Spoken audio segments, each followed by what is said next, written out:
Welcome back. Today we're going to be looking at how you can store values during your program.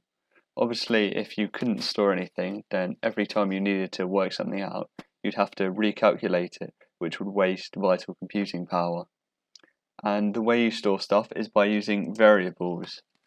And that's quite easy to remember because if you just knock off the S, you end up with variable, because in Python a variable is something that can change. In other languages you also have constants, however Python doesn't really support those. You just have variables and then you don't edit them. So the way I like to think of variables is as a bucket. You can put stuff in the bucket, you can take it out, and obviously if you've got too much, your bucket will overflow. But you don't really need to worry about that too much with Python, because you can think of it as having magic buckets that automatically resize for whatever you need. And these variables are stored in your RAM, so in theory your RAM determines the size of the variables that you can hold. This isn't quite true because your RAM has to take in other stuff and there are other ways of storing information, but generally the more RAM, the more variables you can have. But in comparison, the amount of RAM required for a single letter is 1 byte, and a RAM might be 8 gigabytes, which is 8 billion bytes, and so it's very unlikely that you run out of space unless you start storing other objects. And then the documentation for storing variables is really simple. Just have identifier, which is the variable name, is equal to value, and it's good practice to give your variable a meaningful name. And so we'll see that. So let's say we're going to ask our user for an input and then we're going to double it. And so we're going to say that the number is going to be equal to input. And if you remember from last time, we need a prompt. So we're going to say, please enter a number. And then we're going to print the number times 2. And what we're saying is that we're going to store the input in the variable number, and then we're going to access a number here and print out its value times 2. So if we run that, I'm going to pick the number 3, and something's gone very wrong. It's printed out 33. So what has happened? So what's happened here is that Python hasn't treated the number 3 as a number. So what we've actually got is a set of data types, and these are atomic data types. You can't break them up into anything smaller. And you've basically got text, integers, numbers, and a state. And the technical names are string, integer, float, and boolean. And from now on I'll be referring to them by those names. So let's have examples. So a string is text, so it could have 1, but this time it's the letter 1. So if we go back to the example of 3, what it's done is it's printed 1 3, and then it's printed another 3, rather than multiplying it by 2. We've then got an integer, for example 1, a float, which is any sort of number, so it could be 1.0, it could be 1.5, and then a boolean, which is either true or false.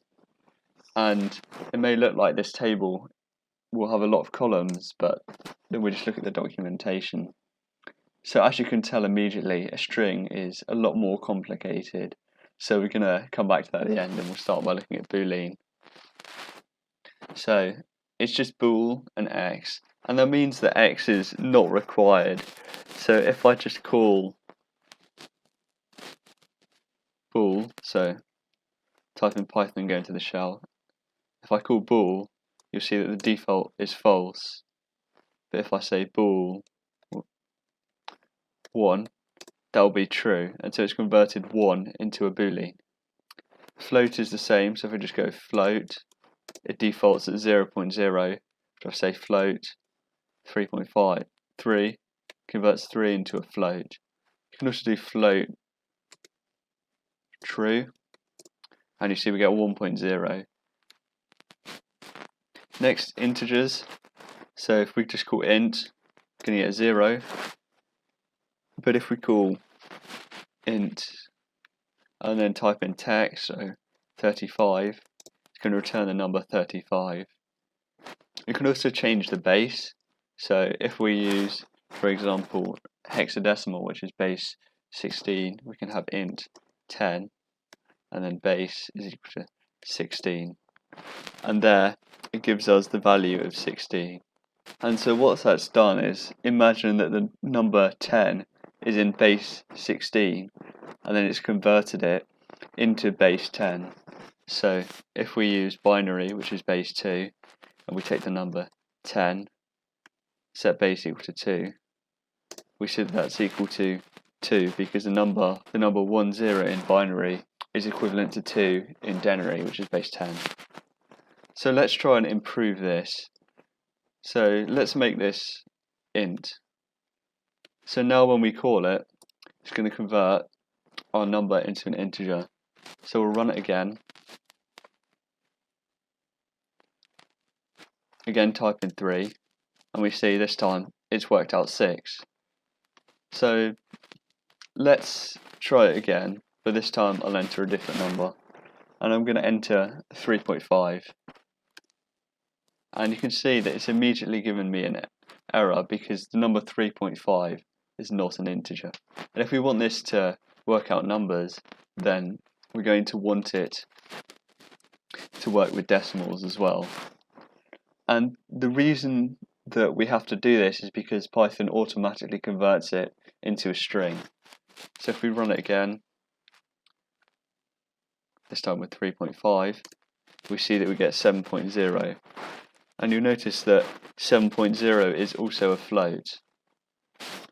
So now let's say we're going to build up our calculator further.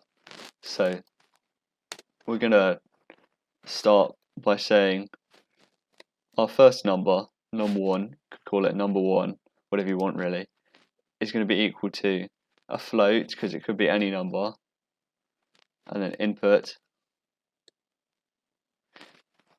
I'm going to say enter a number to add, and then num2 is again going to be a float, and it's going to be equal to enter another number to add, and then we're going to print the sum is, and then we're going to put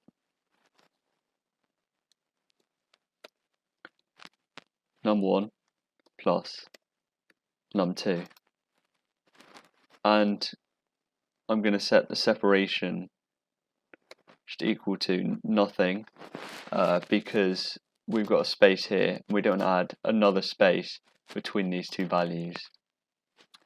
So we now run it, and I'm going to pick number 4,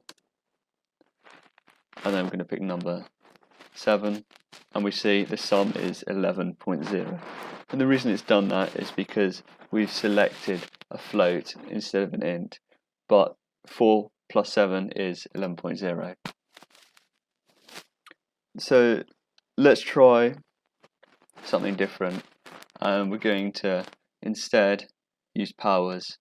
So we're going to use the power sign. We're going to say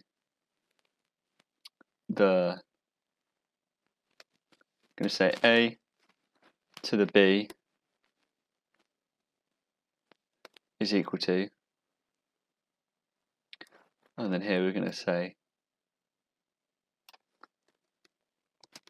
enter the exponent b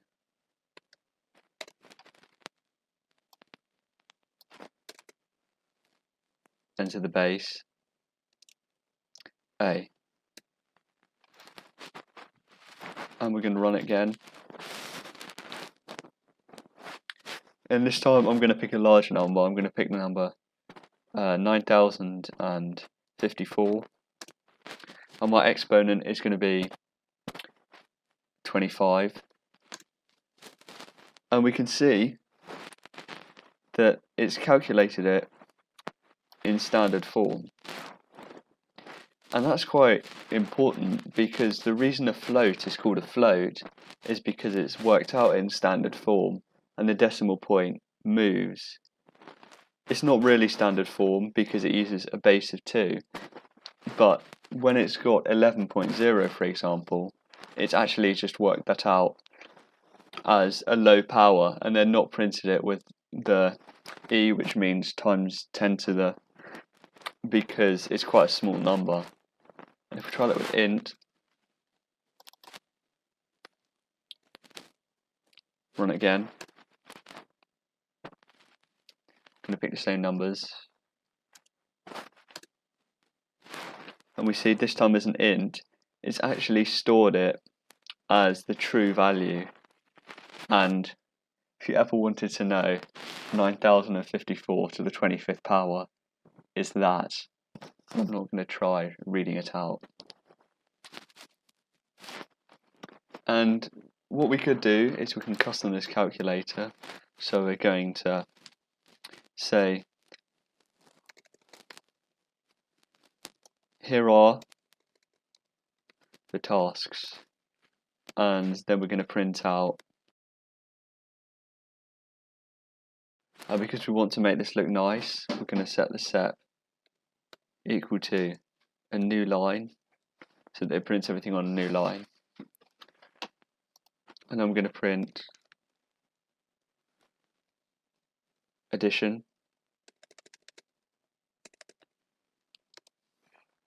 a plus b, and I'm going to say a is going to be into a float, input a, and then do the same with b. And then I'm going to print a plus b is equal to a plus b, and again set the separation to nothing so that it just prints out in a line. And then I'm going to do subtraction. If you're interested, then the division sign you can just get by typing in Alt 0247, and that's because, if you remember here, our encoding is UTF-8, which allows us to use more complicated symbols than if we just had ASCII, for example. We haven't really talked about object and errors. The object is saying that when you enter it, it's actually, object is in bytes, and that's what that funny B means. And error is strict, is that if you try typing in something that can't turn itself into a string, it will crash your program. But really that's not that important here, typing in Python, and for example doing string of print. So whenever we try and print something, we use this print function. And weirdly, this print function has a built-in attribute that turns it into a string.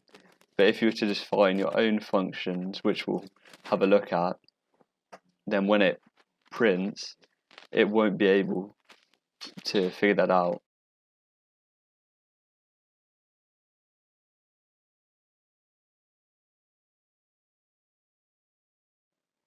And if you want to challenge yourselves, then you can try and remember what the symbols we need to put in are for all the rest of them.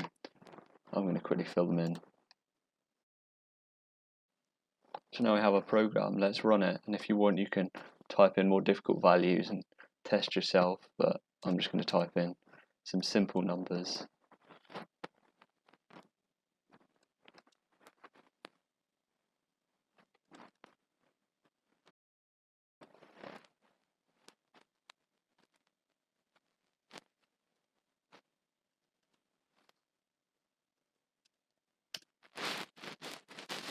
And there we go, it all works. If you want to test yourself, you can try filling in so that it prints the actual value of the A and the actual value of B instead of just printing A and B. And hopefully you've enjoyed making a calculator, and see you again same time next week.